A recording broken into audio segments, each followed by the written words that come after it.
네, 반갑습니다. 안녕하십니까? 반갑습니다. 오늘은 이제 묘행무주분, 여기까지가 금강의 총론이라고 할 수 있습니다. 그러니까 이후에 이제 제5분부터 5장부터는 암 얘기에 대한 구체적인 이제 강론쯤 된다고 할까요? 그러니까 실제로 금강경의 설법은 묘행무주분에서 다 해마쳤다, 이렇게 말씀을 드려도 될 정도로 여기까지가 극히 중요한 그런 이제 부분입니다. 그 중에서도 이제 앞에 장이었던 대승정종분과 이번 장의 묘행무주분이 중심 중의 중심이다, 이렇게 말씀드릴 수도 있을 것 같고요. 불교의 역사를 이렇게 한번 쭉 훑어보면요, 불교가 분명하게 인도 전통 종교였던 브라만교하고 갈리는 자리가 하나 있어요. 그게 뭐냐면 우리의 시야의 중심을 신 중심에서 인간 중심으로 옮겨왔다. 이게 부처님의 법의 가장 큰 특징 중에 하나입니다. 그건 마치 기독교에서 구약의 시대에서 신약의 시대로 넘어온 것과 똑같은 그런 이제 소위 종교의 지평을 바꾸는 그런 일들이었어요. 그러니까 부처님이야말로 이제 신들에게 주도권이 쥐어졌던 종교를 인간의 손에 돌려준 그런 이제 성인이셨다, 이렇게 봐도 전혀 틀린 말이 아닐 겁니다. 그런데 또 한 번의 종교혁명이 있어요. 이게 바로 이제 금강경 얘기이기도 한데, 부처님이 열반하신 뒤에 아마 500년쯤 지난, 이게 500년쯤 지난 뒤에 경전이라고요. 근데 500년쯤 지난 뒤에 이제 분명히 인간의 손에 있기는 한데 초월의 종교에서, 그러니까 그 이전의 소위 소승이라고 불리는 종교는 우리 인간의 삶을 내려놓고 초월적인 세계로 건너가는 일을 해탈이라고 불렀고 열반이라고 불렀습니다. 그런데 이 시대의 부처님 설법의 이제 소위 실천 현장에서는 세상으로 들어와서 세상 속에서 세상을 벗어나는 길, 그래서 세상으로 들어오는 종교를 주창을 합니다. 이게 대승불교의 핵심이고, 그래서 이걸 저는 출세에서 입세로, 세상을 벗어나는 것에서 세상에 들어오는 것으로 제2차 혁명이 일어났다.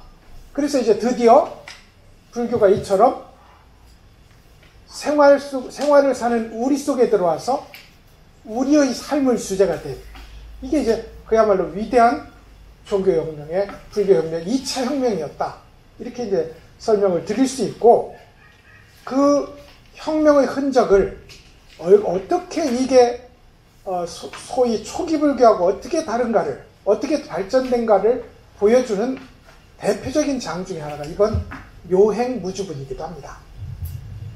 묘행무주분이라는 제목은 이제 오묘한 수행은 머무는 바가 없다, 이 말입니다. 그럼 우리가 생각하는 수행은요, 오묘한 수행이 아니고 단편적 수행일 수 있습니다.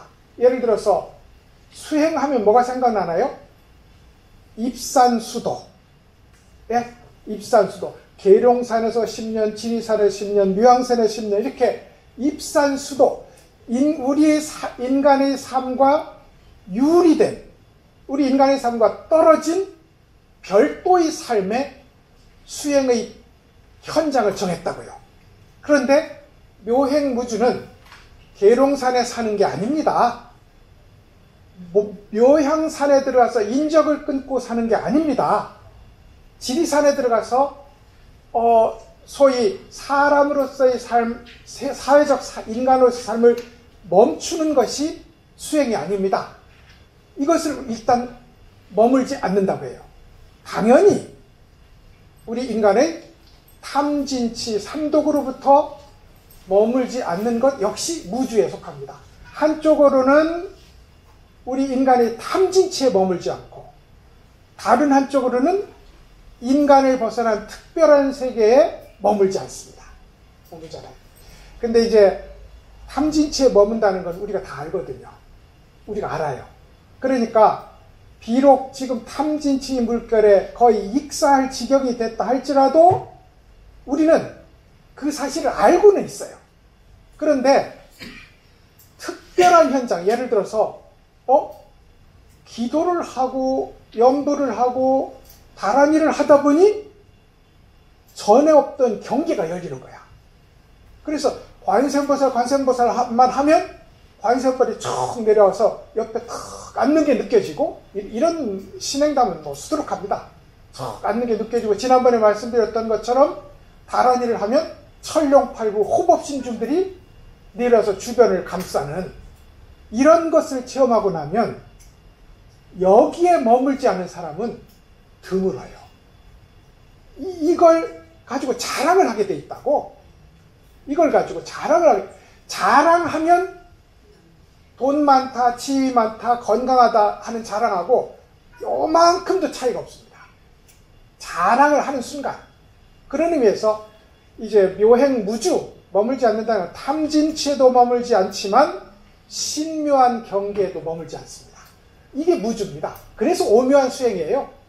그냥 탐진치만 내려놓고 초월하게 정말로 신선의 술법을 닦는 것이 불교의 수행이 아니다. 이것이 묘행무주가 가리키는 핵심 얘기라고 할 수 있을 것 같습니다.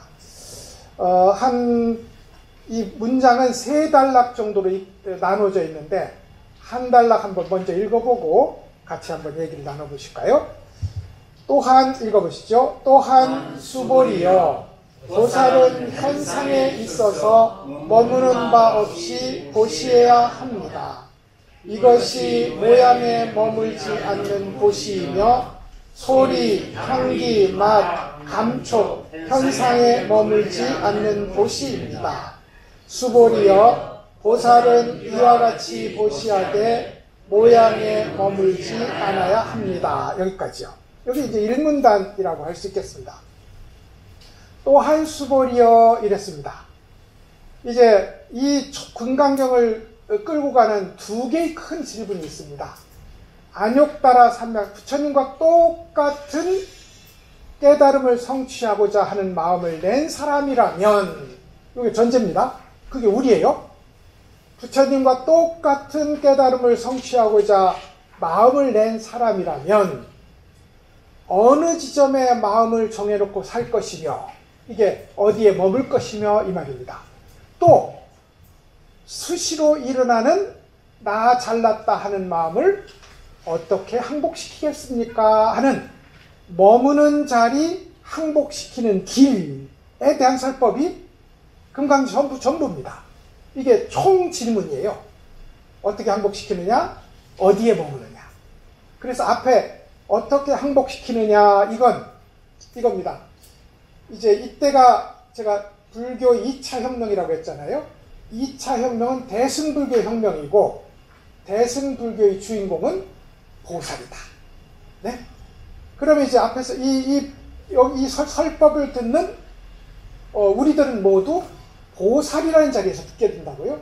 당신이 중생무변서원도라고 하지 않았느냐 이 말입니다. 보살로 이 문에 들어오는 순간 입 열자마자 중생무변서원도라고 맹세하지 않았느냐. 끝없는 중생 다 제도하겠습니다. 이게 1번 서원이었어요. 그렇다면 그 서원을 완성했다고 치자. 어마어마한 중생을 다 제도했다 해도 내가 제도했다는 자부심, 그 많은 중생들을 제도했다는 그 많은 중생들을 구분하고 나누는 그런 마음이 없어야 된다. 이게 항복시키는 마음입니다. 항복시키는 마음. 그러니까 무슨 일을 했으면 그거 내가 한 거야. 이거 내려라는 겁니다. 그런데 이게 되느냐고요. 네? 이게 되느냐고요. 훌륭한 일일수록 그게 되느냐고요. 요만큼이라도 훌륭한 일을 하면 심지어 우리 집 앞에 쓰레기 하나를 주어도 이거 어디 가서 자랑하고 싶거든요. 그래가지고 쓰레기를 이렇게 들고 선전하며 다니는 거 아닙니까? 그런데 그 그 무수한 무량, 무변, 무수 중생을 다 제도했는데도 내가 제도했다는 생각이 요만큼도 들지 않고 저 사람도 내가 제도, 저 사람도 내가 제도, 저 사람도 내가 제도 다 내 제자야 라는 그 생각 들지 않는다. 이게 항복시키는 내 마음속에서 뾰족하게 솟아나는 나, 잘난 나를 항복시키는 길이다. 그러니 매번 부처님 마음에 쏙 드는 일을 해도 부처님 눈에 이게 띄지 않았으면 좋겠는데 라고 이걸 뭐라고 부르냐면 밀행이라고 불러요. 비밀스런 실행이라고 부릅니다. 부처님 아드님이 그랬어요. 오죽했겠어요? 부처님 아드님인데 남들한테 얼마나 눈꼴셨겠어. 근데 어디 가서 부처님 누구한테 칭찬받으면 만드는 거예요. 그래 부처님 아드님 나오라는 무슨 일을 하든 숨어서 했어요. 그래서 밀행제일이란 말입니다. 밀행제일. 이것이 이제 보살의 이제 항복시키는, 자기를 항복시키는 길이다. 이거죠. 그 다음에 이제 오늘 우리 묘행무주에서는 그러면 어디에 머물 거냐? 어느 자리에 머물 거냐? 우리 거제 거사불교 거사림회에서는 이 법당에 자주 오면 올수록 좋다. 이건 뭐 답이거든요. 그럼 여기 머물 거냐? 그렇지 않은 거죠. 여기서 선각자 이 거사님들이 이 법당의 초창기부터 이 훌륭한 불사 사업을 해왔다 해서 그거 나 없었으면 안 돼 라고 내가 거기에 내가 성취한 그 일에 기억을 하고 또 기억을 한다면 그건 머무는 일이거든요. 근데 거기에 머물지 않는 일이 불교를 실천하는 사람의 핵심입니다. 그래서 정답을 말하자면 어떤 일이든 머물지 않음에 머뭅니다. 이거예요. 되나요? 안 됩니다. 이렇게 훌륭한 일도 안 될 뿐더러 금방 잊어버리고 싶은 일도 안 잊어버려져요. 우리가 차를 몰고 오다가 누가 빵빵했으면 그 빵빵이 1시간도 기억나고 2시간도 기억나고 도대체 왜 그 버릇없이 내 길 바로 가고 있는데 그렇게 나를 재촉하고 욕을 했을까? 내일도 생각합니다. 그 사람은 어디에 머물렀냐면 빵빵에 머물렀어요. 어떤 사람은 눈길을 한번 줬어요. 그냥 줬을 뿐입니다. 근데 저것이 왜 그 흉악한 눈빛으로 나를 쳐다봤을까? 오늘도 분하고 내일도 보내. 그럼 내 마음 어디 머물렀냐면 그 눈빛에 머물렀어요. 그러니까 머물지 않기라는 게 그야말로 어려운 겁니다. 어려워요. 그러니까 따로 불법이라는 숭고한 자리가 있어서 다른 건 모르겠고 이 불법에만 머물러야지. 우리는 이러면 좀 좋겠어요? 이 불법이라는 신성한 자리에만 머물러야지. 이러면 실천도 좋고 좋겠구만. 불법이라는 게 따로 있지 않다 이 말입니다. 탐진치의 이 소위 현장에 살고 있으면서 탐진치의 발생에 머물지 않는 것이 개정의 실천이라니까요. 이게 어려운 거예요. 이래서 머물지 않으면 머문다. 이렇게 이제 표현하는 거거든요. 또한 수보리여. 보살은 현상에 있어서 제가 이렇게 번역했습니다. 법이라는 글자를 현상이라고 번역했어요. 아마 이 번역은 뭐 틀림은 없습니다만 현상이라는 말이 포함하는 것은 굉장히 넓습니다. 불교에서 법이라는 말이 표현하는 것은 불법도 표현하지만 중생의 세간법도 표현하거든요. 그러니까 예를 들어서 우리가 이 중에 우리 사장님도 계시고 과장님도 계시고 할 거 아니에요. 그러면 사장님의 명령의 과장은 그 명령을 수행해야 된다. 이걸 뭐라고 하냐면 세간법이라고 부릅니다. 세간법. 세상에서 통용되는 법이다 이 말입니다. 근데 이 애석하게도 세상에서 통용되는 법은 본질적으로 욕심의 지배를 받습니다. 아니, 더 쉽게 말해서 이 세상에 통용되는 법은 돈의 지배를 받아요. 똑같죠? 똑같은 얘기입니다. 이 세상에 통용되는 모든 법은 욕심의 지배, 우리가 욕계니까 뒤집어 바꿔 말하면 돈의 지배를 받는다. 이게 세간법입니다. 근데 돈의 지배를 벗어난 법도 있어요. 돈의 지배를 벗어난 법. 부처님이 설법하신 이 법은 우리의 욕망을 벗어난 자리에서 설해진 거라고요. 그래서 공부를 하다 보면 아까도 우리가 선정에 들어가겠습니다 했을 때 이 선정은 우리 현실의 욕망이 흔들리지 않거든요. 돈에 움직이지 않아요. 선정은. 그런 의미에서 계율과 선정과 지혜를 포함한 다양한 불법과 불법의 성취는 세간을 벗어난 법입니다. 세간에 지배되지 않아요. 왕에게 움직이지 않는다고요.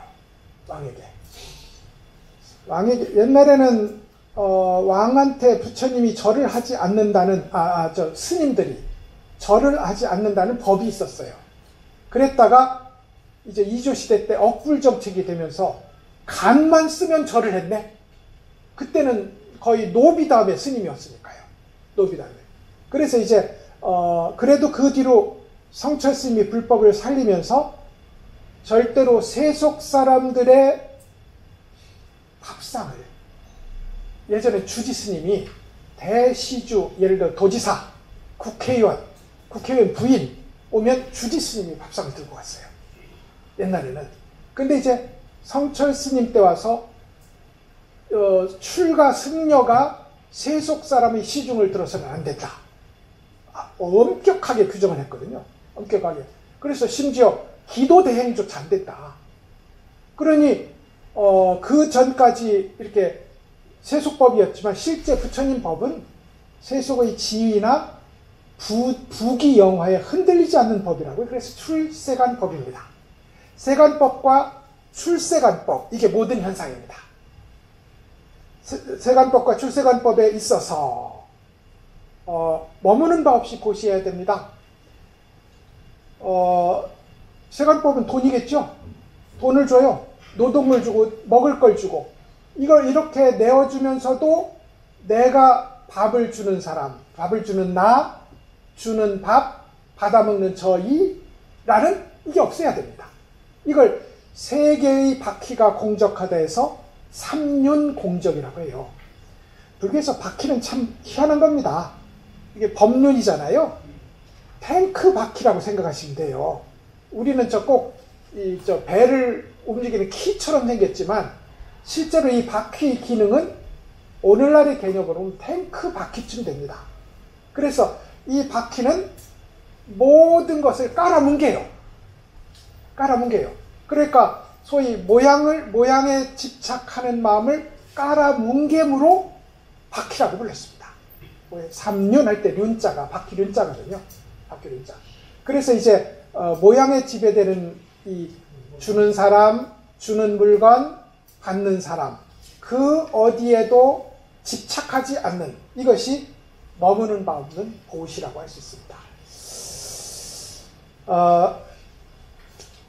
참 오늘 보기가 참 안색이 좋으시고 체중이 좀 빠지셨고 건강해지셨고 이런 말 들으면 기분 좋을 거잖아요.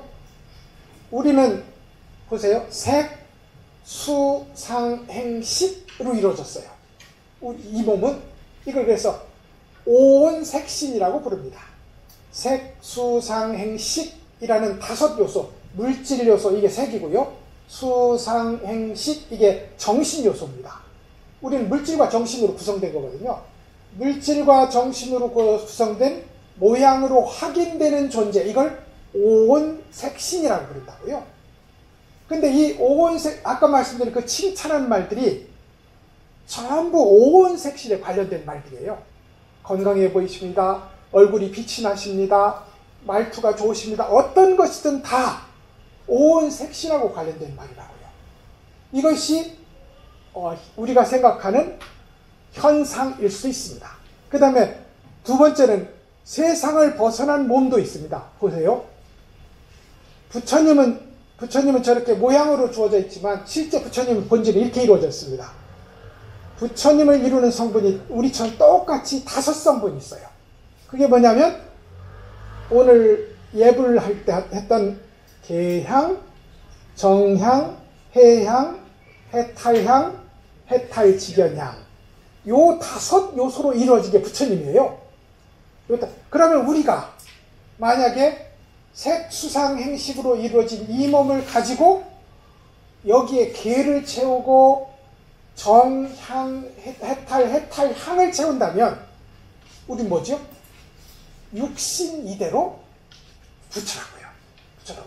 그래서 이제 세속법, 오온법신, 오온색신, 출세간법, 오분법신 이렇게 부를 수도 있습니다. 이 어느 경우에 있어서나 이 말입니다.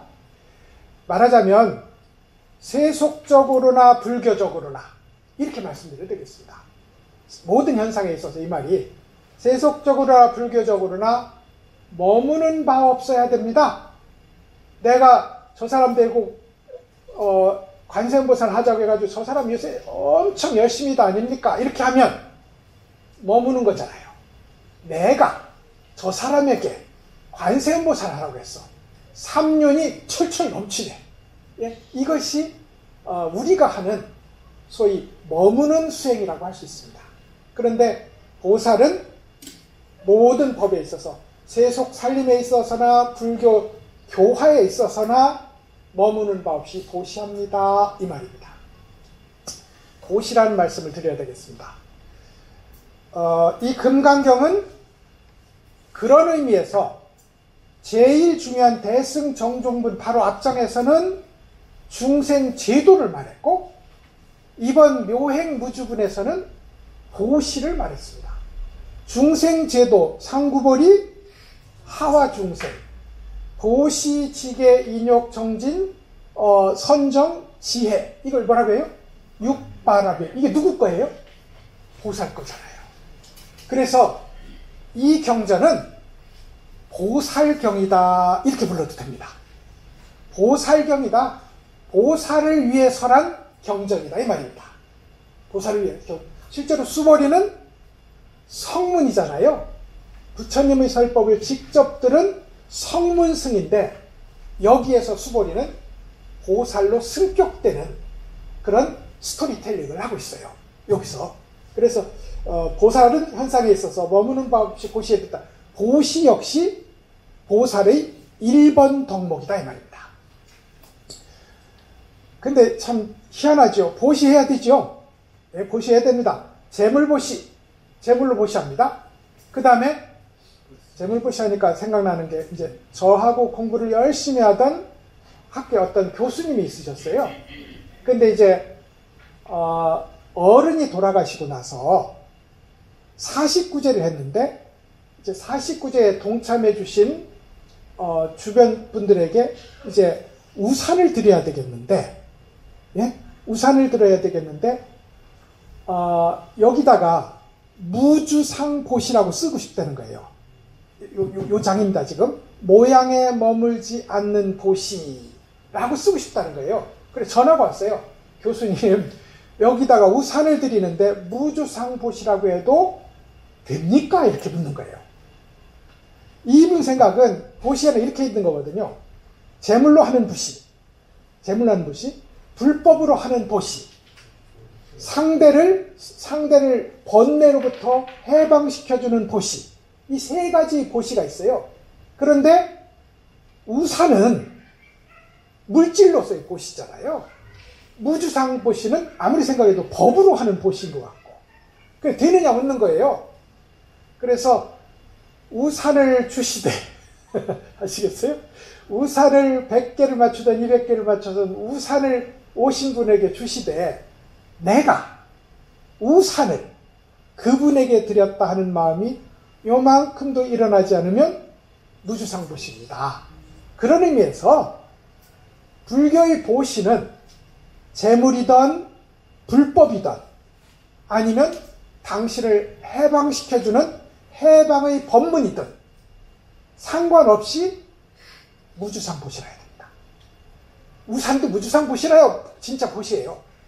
저거 내가 준 우산 이러면 복덕이 다 날아간다고. 그래서 이제 무주상 보시를 행해야 된다. 그래서 제시, 무외시, 법시 이렇게 부를 수 있습니다. 그 중에 보시가 1번이에요.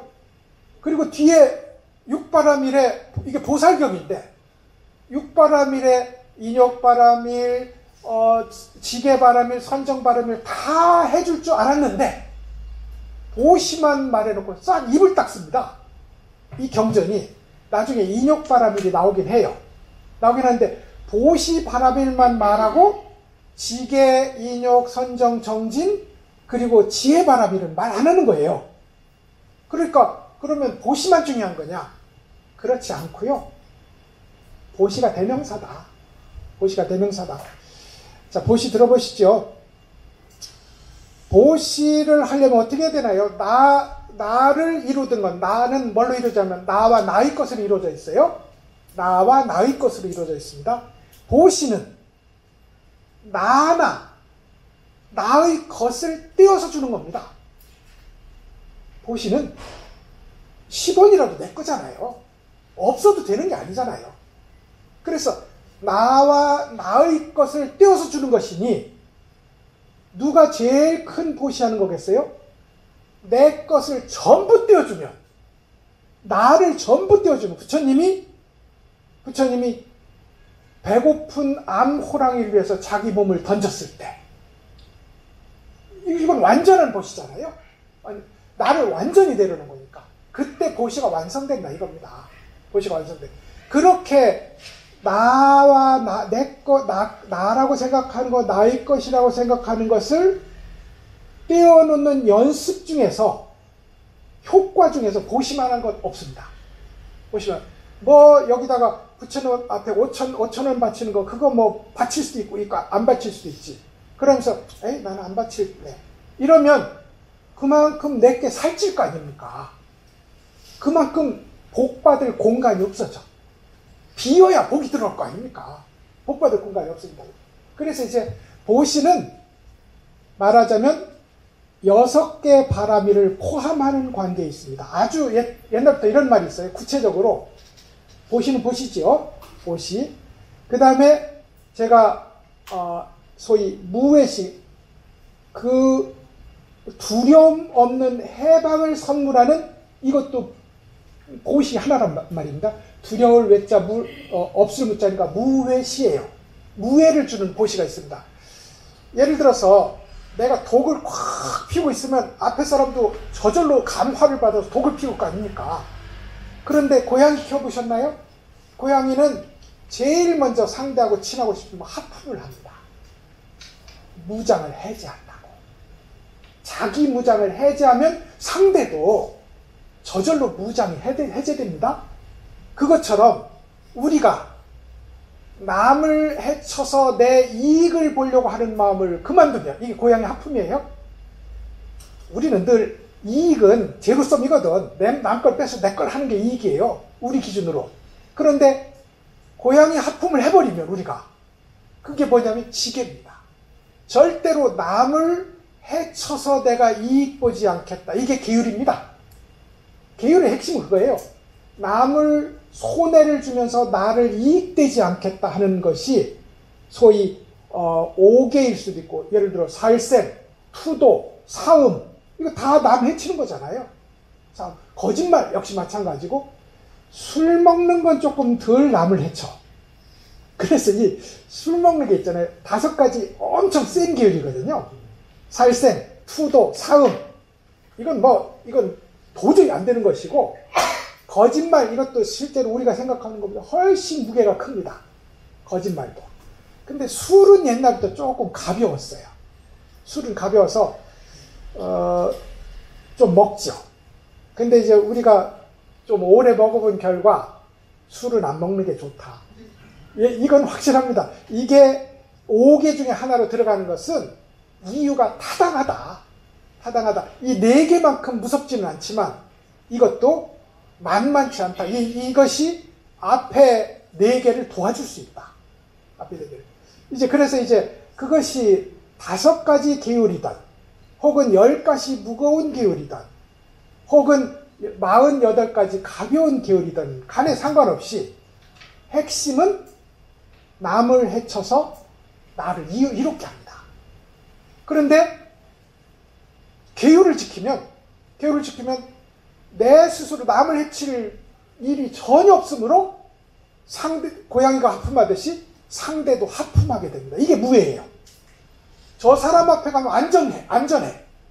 안전해. 그러니까 무외입니다. 이게 무외시에 그래서 지게가 들어가요.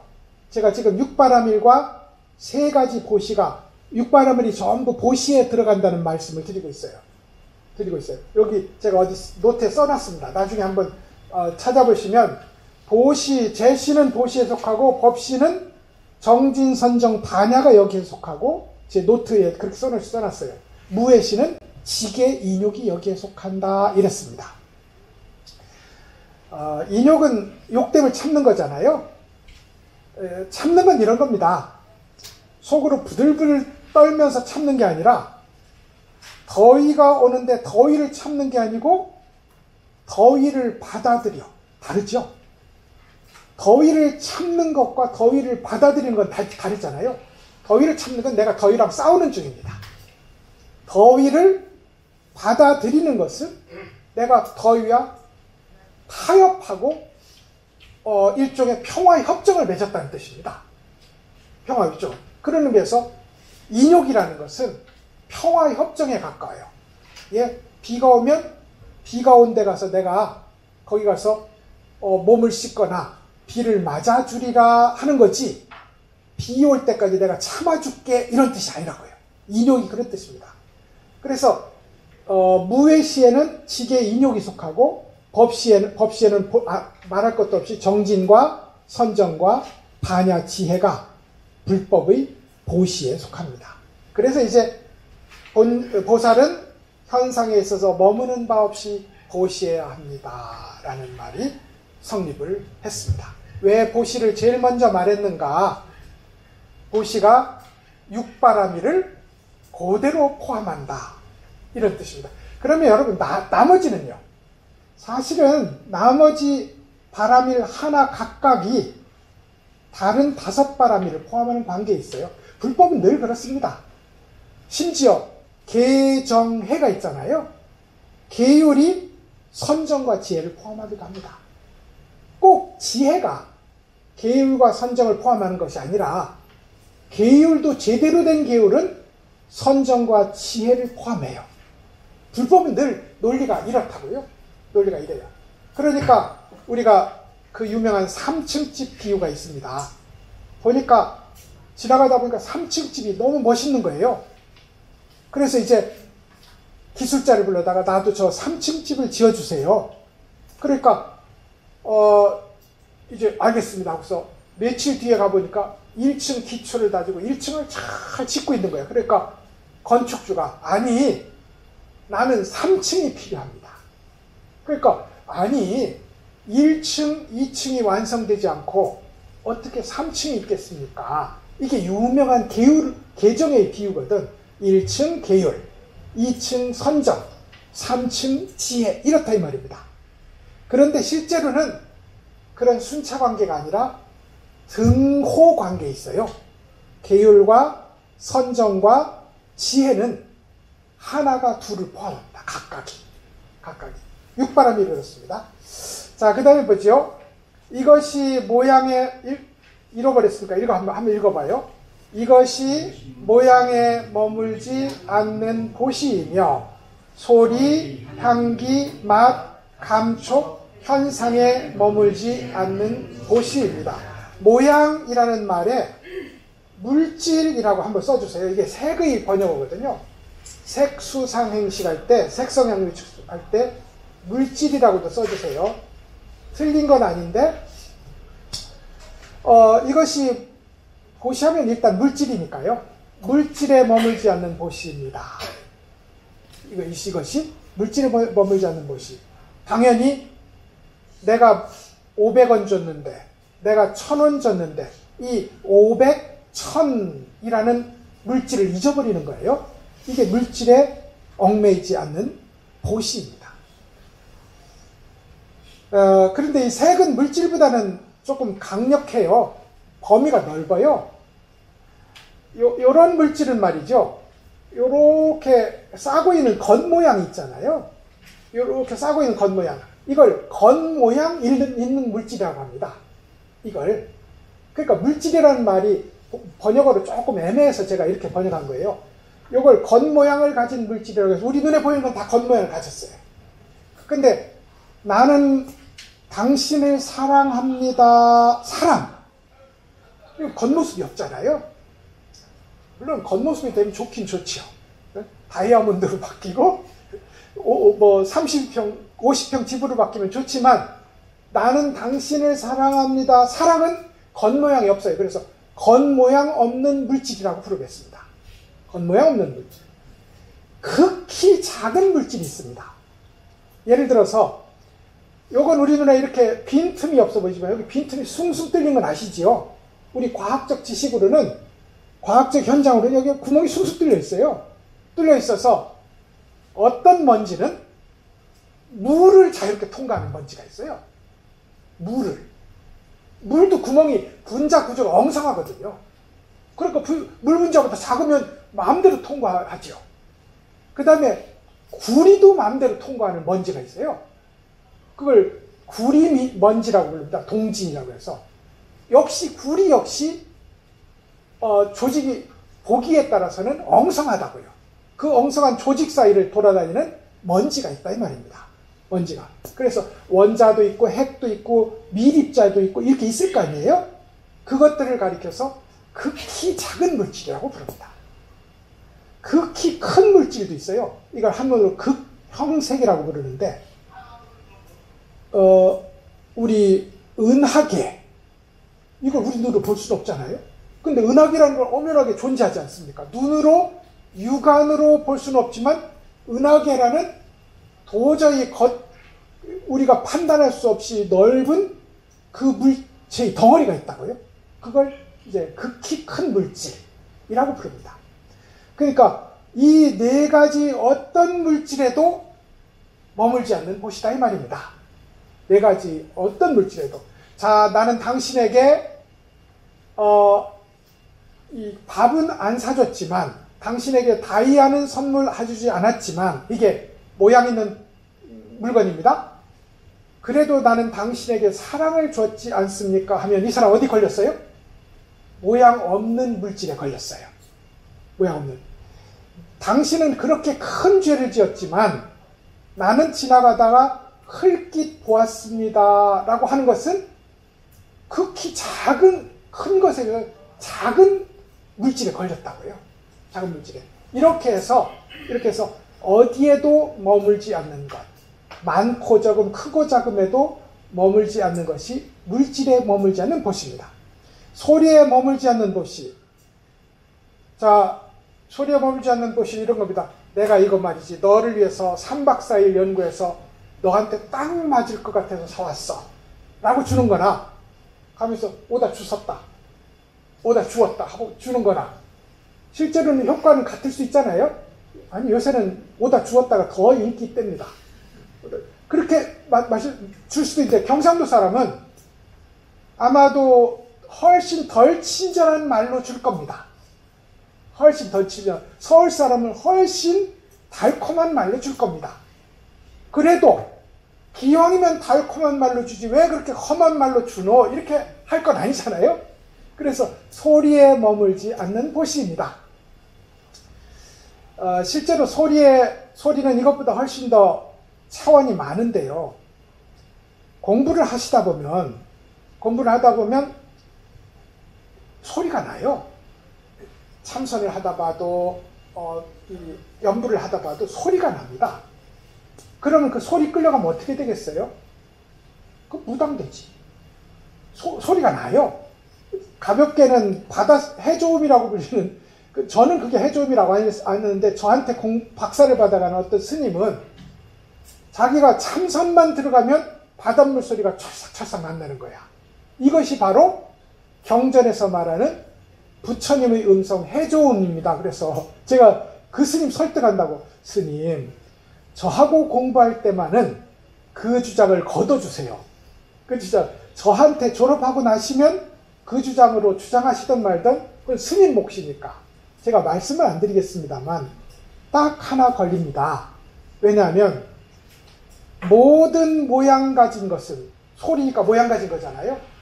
모두 꿈 같고 헛개비 같고 물거품 같고 그림자 같은데 그게 왜 법입니까? 그래도 이제 설득되겠어요? 교수님은 들어보셨습니까? 아니요, 나는 조용해요. 나는 가만히 조용합니다. 그러면 교수님 들어보지도 않고 이걸 아니라고 하면 어떻습니까? 그래서 아닌 건 아닌 겁니다. 라고 했거든요. 그것도 모양에 머무는 겁니다. 참선했는데 부처님이 썩 나타나. 얼마나 감격스럽겠어요. 오늘도 자 참선해서 부처님 만나야지. 이 사람 어디 머물러 있나요? 모양에 머물러 있습니다. 오늘 공부하면 가부좌를 틀고 6시간, 7시간 앉아 있어도 평안한, 공부하다 보면 몸이 가벼워지거든요. 그래서 지금은 10분만 앉아서 다리가 부러질 것 같지만 하루 한밤 내내 앉았어도 그야말로 목욕탕 갔다 나온 것처럼 몸이 가뿐한 경우도 있어요. 오늘도 그런 가뿐한 자리에서 공부해야지 라면 그 사람은 뭐에 머물러 있냐면 감촉에 머물러 있어요. 이렇게 색성, 향미, 촉, 법에 머물러 있는 것이 보시가 되었던 수행이 되었던 공부를 망치는 아주 문제 있는 지점이라고요. 불법은 불법의 바다가 워낙 커서요. 우리 속에서 이런 얘기하면 와, 저 사람 뭐 있는 개벼 이러고는 그 사람이 뭐 당신 아마 남편이 승진하겠어. 그래 설마 주임이 차장으로 승진 안 할 거 아닙니까? 승진을 앞두고 있는데 하여간 승진하겠었는데 우연히 맞았어. 혹은 맞추기도 해요, 실제로. 그러면 이제 그 사람 신도가 될 거 아닙니까? 그러면 그 사람은 뭐에 모양에 걸리고 모양에 머무는 자리에 가서 불교하고는 천리 만리 먼 곳에 내가 자유를 찾아서 불교에 들어왔는데 구속되는 자리에 나간 꼴이 된다고요. 이게 머무는 불교입니다. 그래서 머물지 않는 보시고 소리, 향기, 맛, 감촉, 현상에 머물지 않는 보시입니다. 이랬어요. 그래서 이제 결론으로 말해봅시다. 읽어보시죠.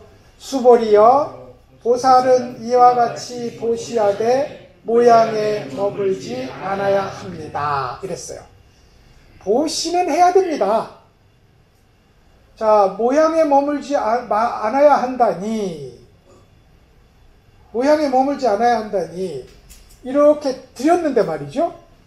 주는 나도 없고 주는 물건도 없고 받는 저 사람도 없다 하니 뭐하러 줘?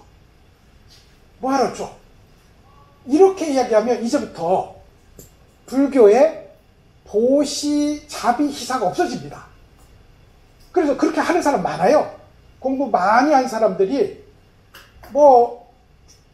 불법의 본 바탕에 있어서는 전하나 똑같은데 왜 내가 저한테 합장해? 이렇게 얘기합니다. 스님이나 우리나 다 똑같이 본래 부처인 것은 내나 진배 없는데 내가 왜 스님한테 삼배해? 안 해. 이렇게 한다 이 말입니다. 이것이 본질적으로 본질이 그러함으로 현상적 이 행위들은 아무 의미도 없다고 생각하는 경우 얼마든지 있잖아요. 얼마든지 있거든요. 그 얼마든지 있는 그 일을 우리는 총체적으로 불러서 단멸공이라고 부릅니다. 모두 다 현실적 분별로 일어나는 현실적 행위는 의미가 없다 이 말입니다. 불교는 의미 없는 걸 가르치지 않습니다. 더욱 의미 있는 걸 가르치는 거지. 더욱 의미 있으려면 내가 그것을 했다, 이렇게 훌륭한 일이다 하는 이 일을 내려놓음으로써 그 일이 훨씬 더 본질적으로 빛나게 하는 길을 건넌다고요. 그냥 사랑이 아니라 내가 없는 사랑.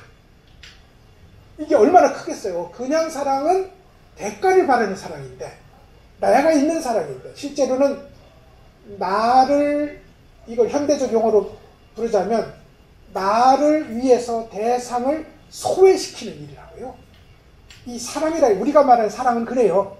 자식사랑이라고 하는데, 자식사랑은 잘난 엄마를 치장하기 위한, 훌륭한 아빠를 치장하기 위한, 그러게 하기 위해서 자식을 치장물로 여기는 경우가 많으니까 이거를 현대용어로 소외시킨다고 불러요. 소외라는 게 그런 의미입니다. 그런 의미라고. 그러니까 사랑도 그런 의미에서는 타락된 사랑입니다. 근데 내가 없으면, 그리고 심지어 더 나아가서 너라는 대상조차 없으면 이 사랑은 100배, 1000배 더 아름답고 더 커지겠죠. 이건 말할 것도 없는 거거든. 그래서 모양에 머물지 않는다면 왜 보시합니까? 이런 질문은 금강경에서 끝없이 나왔던 거예요.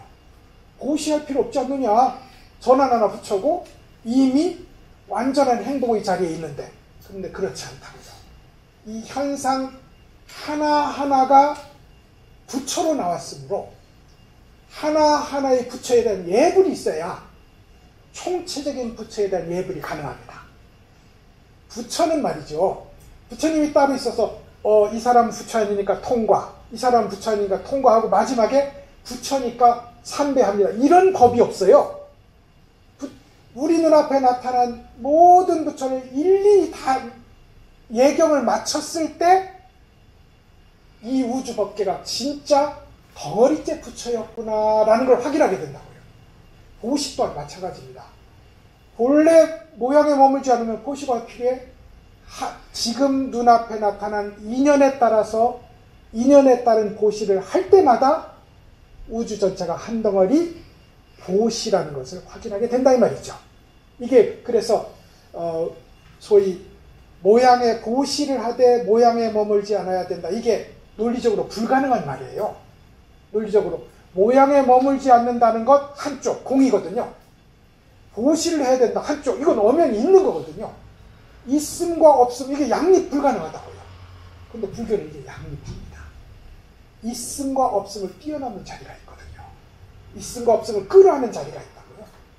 마치 우리가 바다를 알고 나면 파도 하나를 보면서 바다네? 이렇게 할 거 아닙니까? 이게 바다를 본 사람이 파도를 상대하는 법입니다. 마찬가지로 부처를 본 사람은 모양에 머물지 않고 열심히 매번 보시를 한다. 이게 모양에 보시를 하되 모양에 머물지 않아야 된다 하는 논리적으로 성립하지 않는 말이 성립하는 이유입니다. 자, 읽어볼까요? 그 다음에 좀 깁니다. 왜 그럴까요? 만약 보살이 모양에 머물지 않고 보시한다면 그 복덕은 생각으로 헤아리기 어려울 것입니다. 수보리여 어떻게 생각합니까? 동쪽의 허공을 생각으로 헤아릴 수 있겠습니까? 아닙니다, 세존이시여. 수보리여 동서남북과 간방과 그 위아래의 허공을 생각으로 헤아릴 수 있겠습니까? 아닙니다, 세존이시여. 수보리여 보살의 모양에 머물지 않는 보시가 갖는 복덕이 또한 이와 같이 생각으로 헤아릴 수 없습니다. 예, 말은 좀 그렇지만 쉬운 말입니다. 동쪽 하늘 크기를 잴 수 있습니까? 깊이를 잴 수 있습니까? 넓이를 잴 수 있습니까? 없습니다. 마찬가지로 모양에 머물지 않는 보시는 허공처럼 잴 수 없습니다. 복덕을. 그런데 동쪽 하늘만 있겠습니까? 서쪽, 남쪽, 북쪽 그 사이 간방까지 하면 상하까지 합치면 시방이 있는데 시방의 공간을 헤아릴 수 있겠습니까? 헤아릴 수 없습니다. 모양에 머물지 않는 복덕이라면 역시나 그 허공의 크기만큼이나 헤아릴 수 없습니다. 이 얘기예요. 모양에 머물지 않는 보시 얼마나 깔끔하고 좋은 거냐. 인도의 불법을 일으킨 가장 위대한 왕이 아쇼카 왕입니다. 그리고 오늘날의 인도의 국장도 아쇼카 석주에 있는 소위 상을 가지고 인도의 국기를 만들고 있잖아요. 이제 그렇게 이제 인도의 전성기, 최전성기를 이끌었던 국왕이기도 합니다. 근데 이 아쇼카 왕이 꼬마였을 때 이제 모래밭에서 모래 장난을 하고 있었다는 거예요. 그런데 한 거룩한 수행자가, 한 거룩한 선지사가 빛을 광명으로 스스로를 드러내면서 쭉 다가옵니다. 석가모니 부처님이에요. 그러니까 이 어린아이가 모래 장난을 하고 있다가 석가모니 부처님이 우리 이 금강경처럼 바루를 이렇게 들고 이제 이 소위 행걸 시간이 되어서 사제거리 차례대로 걸식을 하러 이렇게 하는데 이렇게 들고 가니까 이 아이가 장난을 하다가 자기가 예쁘게 모아놓은 금모래를 이렇게 퍼서 공양 드립니다 하고 여기다 폭 쏟아놨었어. 그래서 이제 부처님이 이 어린아이의, 그러니까 얘는 그저 오로지 부처님의 빛나는 그 진리의 모습에 감복을 해서 자기한테 제일 귀중한 금색 모래를 이렇게 퍼서 드렸을 뿐이에요. 드리는 나도 없고 모래도 없고 부처님도 없었어. 오로지 드리자 하는 요 마음 하나 있었다. 그러니까 이제 이 아이의 머리를 쓰다듬으며 너는 이 복으로 어느 시대의 불법을 크게 부흥시킬 왕이 될 것이다. 그래가지고 이 이가 이후에 왕이 되어서 부처님 사리를 다시 쪼개서는 84,000개의 탑을 세웠다는 거예요. 그 84,000개의 탑 중에 어떤 것들은 날아가서 중국의 절강성 상주에 가면 아쇼카 왕 절이 있습니다. 아유광사라고 해서 거기 가보면 있어요. 그 날라온 탑이 우리나라에도 있습니다.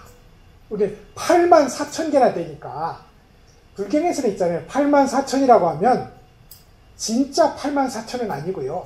한 500개만 있어도 84,000입니다. 한 500개만. 그래서 이제 모양에 머물지 않는 보시의 공덕은 이분은 그래도 세속적 공덕으로 받았잖아요. 최고의 위대한 군주가 되어서 불법을 퍼뜨렸다. 근데 딱 하나 문제가 있었어. 모래를 가지고 공양을 하다 보니까 이분이 태어나서 좋은 공덕을 다 짓고 살았는데 여기에 모래가 있어요. 그래서 피부병이, 간지럼 피부병이 이 아쇼카 왕을 평생을 괴롭혔다는 이야기가 이렇게 불경에 전합니다. 얼마나 보시를 좋아했는지 자기 왕의 국왕의 창고가 빕니다. 전륜상 왕이거든요. 말하자면 전국을 통일한 왕이란 말입니다. 어마어마한 대군주였는데 창고가 비어요. 그러니까 이제 대신들이 왕자하고 상의를 합니다. 이러다가 우리 파탄납니다. 국가 경제가. 그러니까 오늘부터 창고 관리를 왕자님과 우리가 합시다. 그래서 국왕이 명령을 해도 이제 왕을 명령을 안 듣는 거예요. 자, 오늘 어디 홍수가 났으니까 국왕의 창고를 헐어서 그쪽을 진열비를 보내라. 안 가는 거예요. 그래서 어느 날 국왕에게 과일 한 쪽이 이렇게 갑니다. 그러니까 가만히 보더니 내가 이 세상에서 제일 위대한 사람이 누구냐? 당연히 황제 폐하이시죠. 그런데 나는 오늘날 과일 반쪽만 가진 황제다. 나는 불쌍한 민중들을 위해서, 백성들을 위해서 보시를, 힘껏 고시를 하고 싶은데 오늘 내가 보시할 수 있는 것은 이 과일 반쪽이로구나 하고 눈물을 뚝뚝 흘렸다는 거예요. 그러니까 대신들이 이러다 우리 대왕 죽겠다. 이래가지고 다시 창고를 열었다는 그런 얘기도 전하는 그런 위대한 왕이거든요. 그 위대함의 출발이 아무 생각 없이 모래 퍼서 올렸던 그 모래 한 줌의 보시로 이루어졌다. 이 보시의 공덕에 얘기할 때마다 자주 하는 얘기에 속합니다. 그래서 보시죠. 만약 보살이 모양에 머물지 않고 보시한다면 그 복덕은 정말로 불가사의할 정도로 클 것입니다. 이랬어요. 모양에 머물지 않는 보시. 그럼 모양에 머무는 보시는요? 모양에 머무는 보시도 복덕은 있습니다. 우리가 오늘 요만큼의 재산, 그게 얼마인지 모르겠지만 각자 우리가 받아놓은 몫이 있을 거 아닙니까? 요만큼의 재능, 요만큼의 용모, 요만큼의 건강, 하여간 요만큼의 조건을 가지고 나온 것은 우리가 불자인 한 내가 지은 바를 받았다고 믿을 수밖에 없어요. 그죠? 우리가 불자인 한. 그러면 이제 그야말로 돈이 철철 넘쳐서 뭐 몇 조가 아니라 수천 조를 갖고 있는 한 국가보다 더 많은 재산을 가진 저 세계적 갑부들은 어째서 그랬을까? 묻는다면 당연히 전생의 어느 시점에 그만큼의 복을 쌓았겠죠. 그만큼의 복을. 그렇게 믿어야 되는 겁니다. 그래 이제 또 얘기하면 안 될 것 같아요. 얘기해도 될 것 같아요. 이 주리반특가라는 얘기는 제가 즐겨하는 이 중에 하나인데, 주리반특가가 멍청이잖아요. 그래가지고 때를 닦자 이걸 하다가 깨달아서 설법을 했는데, 그 까다로운 비구니 스님들한테 가서 설법을 했는데 다 부처님인 줄 착각했다는 거예요. 설법을 듣고 깨닫고 난 뒤에. 그러니까 제자들이 부처님한테 따지러 옵니다. 아니 부처님, 우리들이 500생을 볼 수 있는 눈이 있는데, 숙명통이 열렸어요. 아라한들이니까 500생의 숙명을 볼 수 있는 눈이 있는데, 그 사이에 주리반특가는 아무것도 안 했습니다. 보시를. 그런데 어떻게 부처님의 제자로 출가해서 어떻게 깨달을 수 있었습니까? 묻는 거예요. 그죠? 저희들이 500세를 보지만 500세 이전은 못 보는구나. 그래가지고 500세 이전은 어땠는데요? 그러니까 제가 개였거든. 개였는데 예전에 개는 사람 또 배설물을 먹었어요. 근데 사람 배설물이 떨어졌는데 공교롭게 꼬리에 떨어진 거야. 이 개의 주리반특가 전신에. 근데 얘가 꼬리에 이걸 그래도 자기한테 귀중한 먹거리인데, 이걸 깜짝 놀래서 뛰어가다가 꼬리를 흔들어서 자기 먹이를, 미안합니다 이렇게 더러운 얘기를 해서, 자기 먹이를 흩었는데 그 먹이가 어디 가서 붙었냐면 위대한 아라한의 탑에 가서 붙었어요. 내 먹을 양식을 그만큼 바친 공로가 주리반특가를 요번에 깨닫게 한, 부처의 제자로 깨닫게 한 인연이었다 이겁니다. 그러니까 우리가 요만한 도시라고 해서 안 할 이유가 없는 겁니다. 요만한 친절이라고 해서 안 베필 이유가 없는 게, 큰 것 따로 있고 작은 게 따로 있는 게 아니라는 거지. 신발만 하나 바르놔주고 눈빛만 하나 바르게 보아주고 하는 이 어떤 하나도 500세 이후에 나를 부처의 제자로 깨달음에 이끌게 한 인연이 된다는 거예요. 이게 보시 공덕입니다. 그러니까 이제 만약에 모양에 머물지 않는다면 거기도 모양에 머물지 않았던 거지요. 그 복덕이 생각으로 헤아리기 어려울 겁니다. 쉬고 싶을 때 쉬고, 우리같이 이렇게 염불하고 싶을 때 염불하고 하는 것도 복이죠. 여러분 이거 돈 많으면 안 됩니다. 그렇다고 거사님들하고 보사님들이 돈이 없다는 뜻이 아니라, 돈이 너무 많으면 여기 못 와요. 돈 써야 되잖아요. 돈이 너무 많으면 못 옵니다. 너무 유식해도 안 돼요. 너무 유식하면 아무나 와서 물어. 너무 잘생겨도 안 돼요.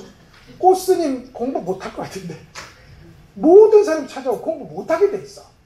그러니까 우리가 요만큼 적절하게 요만큼 갖추고 있으니 여기에서 연불도 하고 참선도 하고 예불도 하고 이렇게 금강경 구절이라도 한번 가만히 읽어보는 시간이 있습니다. 이걸 뭐라고 부르냐면 맑은 복이라고 불러요. 한문으로 뭐라고 불러요? 청복. 예, 청복. 그런데 당연히 탁복도 있겠죠. 흐린 복도 있습니다. 흐린 복도 있어요. 돈이 많은데 하다가 아편을 맞았어. 이건 뭐 말할 것도 없이 더러운 복이지. 탁복이잖아요. 탁복. 그것보다 세상에 큰 복도 있습니다. 이걸 큰 홍자를 써서 홍복이라고 불러요. 홍복 역시 그것 쓰느라고 시간을 많이 들이느라, 불법에 접근할 시간이 연장됩니다. 뒤로 미뤄져요. 그래서 홍복도 우리가 크게 바랄 바가 아니다. 이게 복에 대한 기본적인 관점입니다. 그 다음에 이제 보시죠. 어떻게 생각합니까? 동서남북 시방의 허공이 한량이 있겠습니까? 한량이 없습니다. 머물지 않는 도시 복덕도 또한 그렇게 한량이 없이 불가사의합니다. 이랬어요. 여러분 이걸 허공관이라고 합니다. 우리 공부하는 사람은 우리 마음 짓기를 허공처럼 해야 됩니다. 그럼 어떻게 지금처럼 허공을 상상하시면 돼요. 가장 유치한 허공관은 내가 허공이 되었다고 상상하는 것입니다. 그렇게 허공이 되었다고 상상하고 이 세상의 만사만물이 이 허공 속에 왔다가 갔다가 합니다. 저 하늘의 허공이 비어 있느냐면 비어 있지 않고요.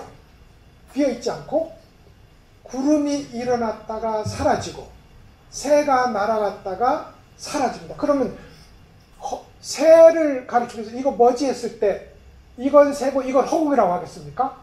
허공이 곧 허공 속의 새지.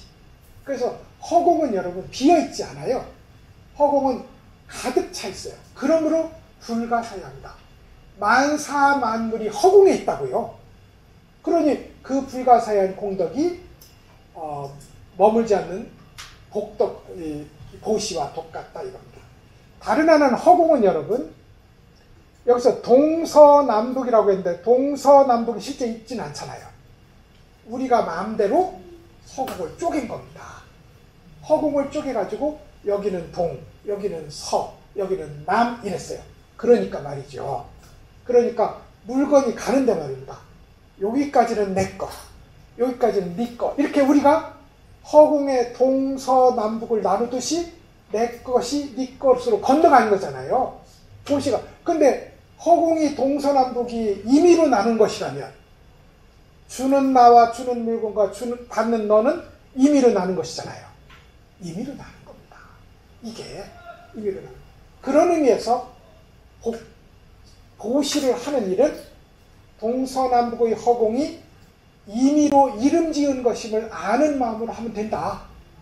이거 지금 임시적으로 내 것이라고 이름 붙여진 것이지 이건 실제로 이건 임시로 붙여놓은 이름이지 실체가 아니다. 인연에 따라서 이제 당신이 이거 쓰게 되었다. 이것이 보시란 말이죠. 그래서 허공을 예를 들은 거예요. 허공을. 그래서 수벌이여 고살의 모양에 머물지 않는 보시가 갖는 복덕이 또한 이와 같이 생각으로 헤아릴 수가 없습니다. 생각으로 헤아릴 수가 없으니까 어떻게 해야 되겠어요? 생각으로 헤아리지 않으면 됩니다. 이거 굉장히 중요한 거예요. 불교는 어느 시점에 가서 생각으로 헤아리기를 멈춰야 돼요. 그러니까 이 공부가 결국은 생각을 통해서 이해하고 들어가는 거잖아요. 근데 꼭 가면 이해 못할 지점이 딱 있습니다. 사실 머물지 않는 머무는 바 없이 보시한다. 이거 스스로 그 자리에 가기 전까지는 알 수 없는 일입니다. 제가 이렇게 무수한 비유를 들었어도. 그래서 이 알고 이해하는 길을 밟아 들어가서 도달하는 길은 알지 못하는 길에 도달해야 돼요. 이게 불법의 공부의 요체입니다. 그러니까 제가 공부는 관세음보살이라야 됩니다. 공부는 남무라 단나다라야 됩니다. 공부는 이것이 무엇인고라야 됩니다 하는 이유가 그것이 가리키는 그 손가락이 가리키는 지점이 모두 생각 못함이라는 지점에 가 있어요. 이거 하면 생각 못해요. 그리고 그 생각 못하는 자리에 가면 법이 혼자 진짜 주인공이 드러난다니까요. 가짜 주인공이 자기의 에너지를 진짜의 주인공한테 맡겨놓으니까 맑고 분명한 진짜 주인공이 정체를 드러냅니다. 이게 깨달음의 자리예요. 이게 자성청정심입니다. 근데 이건 오늘 공부하고 내일 공부하고 모레 공부해서 그 글피 나타나는 게 아니라 오늘 관세음보살 하는 순간 나는 몰라도 나타났어요. 확인하고 공부하다 보면 나타나는 걸 알아요. 자성청정심의 자리를 확인할 수 있어요. 근데 확인 못해도 이미 자성청정심이 드러나게 됩니다. 그렇게 점점 진짜 주인공한테 역할을 떠맡기고 양도하고 양도해서 가짜 주인공인 나가 진짜 주인공에게 통일되는 것, 이게 생각할 수 없는 자리에 돌아가는 일입니다. 그래서 생각 못하는 일은 불교에서 엄청 중요한 일이다. 불가사례입니다. 자, 이제 마지막 구절 하나 읽어보시죠. 수보리여 보살은 오직 이렇게 가르친 바와 같이 머물러야 합니다. 자, 그러면 말이죠. 어디 머무르냐면 부처님이 계속 이렇게 했거든요. 머무는 바 없어야 된다. 그러니까 머무는 바 없는 자리에 머물러요. 머무는 바 없는 자리에 머물러요. 중봉, 이것이면 이제 우리 강의 끝날 것 같은데, 중봉 명본 스님이라는 스님이 있었습니다. 원나라 때 스님인데요. 그 스님 스승은 고봉 스님이었어요. 고봉이니까 높으니까 나는 중간이 돼서 중봉입니다. 참 스님들 효심은요, 자기 스승이 진짜인 걸 확인한 스님들의 스승에 대한 효심은 불가사의합니다. 저는 지금도 그런 사람을 보고 있거든요. 지금도 그런 사람, 예를 들어서 인천 용화사의 송담 스님 같은 훌륭한 선지식은 이 한국에서 가장 뛰어난 선스님에도 불구하고 조실 방장을 안 합니다. 왜냐하면 이 세상 조실은 자기 스승 하나밖에 없어. 나는 조실이 아니야. 자기 스승이 부처님이라는 걸 확인하고 나니까 말이죠. 그런 스님들이 이제 여럿 있는데, 중봉 스님도 그랬어요. 오죽하면 이름조차 우리 스님은 고봉이니까 나는 중봉이다, 이렇게 했겠어요.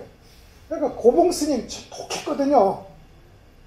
이미 깨달았는데도 이런 절벽에 이렇게 제비치처럼 집을 짓고 살았어요.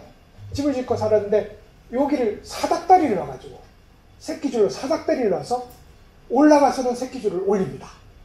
그러고는 굴 속에 사는데 요렇게 돌리면 벽이 부딪혔다는 거예요.